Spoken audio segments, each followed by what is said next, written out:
Coming up on today's episode of AMA Drone Report. Academy of Model Aeronautics names Chad Budreau as Executive Director. And part one of KC Sealock's preview on the Mavic 2 Pro. Airborne's AMA Drone Report is on Aero-TV, is a weekly news program covering the recreational drone world in partnership with the Academy of Model Aeronautics, one of the oldest and most respected aviation organizations in the world, with more than 200,000 members and 2,400 clubs across the country. Welcome to Airborne's AMA Drone Report on Aero-TV. I'm your host, Skylar Vanell. Today we bring you a special holiday episode of ADR. The Academy of Model Aeronautics has named Chad Budreau as their new Executive Director. Budreau has held this position on an interim basis since April and previously served as AMA's Public Relations and Government Affairs Director.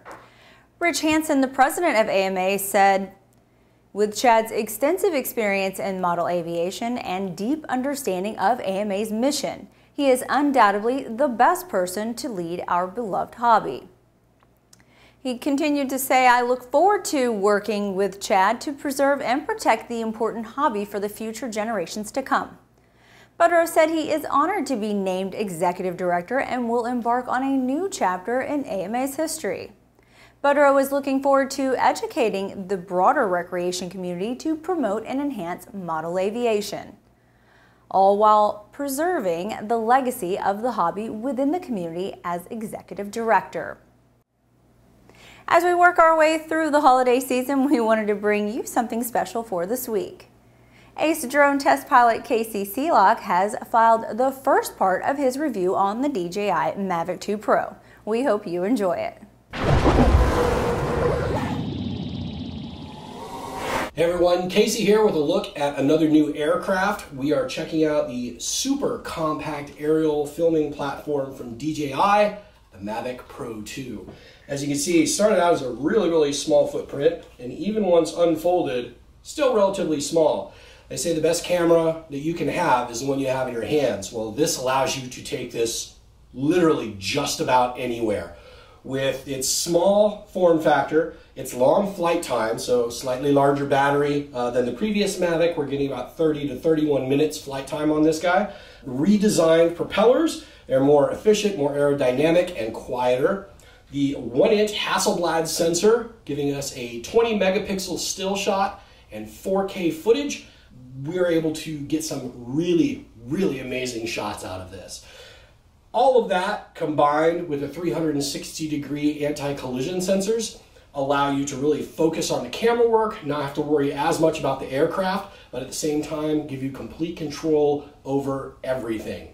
We want to talk to you about this. We want to show you what this is capable of and what it can do. So let's get to it and break it all down. So for a general overview of the aircraft, I've put it back in its most compact form, everything folded back up. This allows you to see it from the top. Everything sits very nice and smooth, and then everything on the side sandwiches down and allows for the really compact size of this aircraft to be seen. This fits in all sorts of options, lots of things coming to market, soft cases, hard cases, backpacks. The DJI Fly More package comes with a little satchel that you can use as well. Everything allowing this to literally go everywhere with you. The hinges for the front arms actually fold directly out to the sides as such. And then the rear arms actually fold under the aircraft and pop out in this direction. Once those are out, this is what I've always heard traditionally referred to as the dead cat format, kind of splayed out like that. The propellers are held in place by centrifugal force once they get up and moving. That bothers some people. I've heard a lot of people question that. I've never had a problem with that. DJI's collapsible propellers have always worked really well for me. When looking at the rest of the aircraft, as with most multi-rotors, the bulk is right here in the battery. So 2 buttons, one on each side, squeeze those in and the whole battery pops out.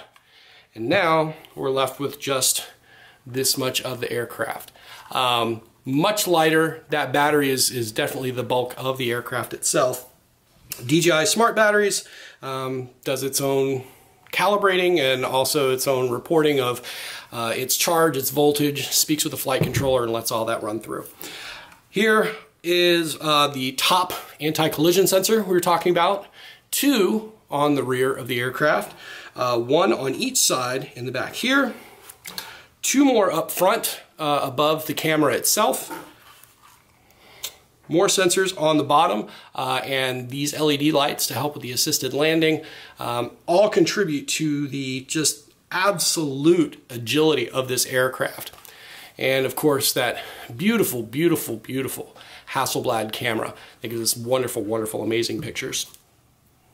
So here we have the Mavic 2 Pro radio, and as you can see, it is just as sleek and compact as the aircraft itself. Everything you need built into this little unit. It allows for the antennas to be stored away safely and compactly, and then obviously adjust those for your best reception.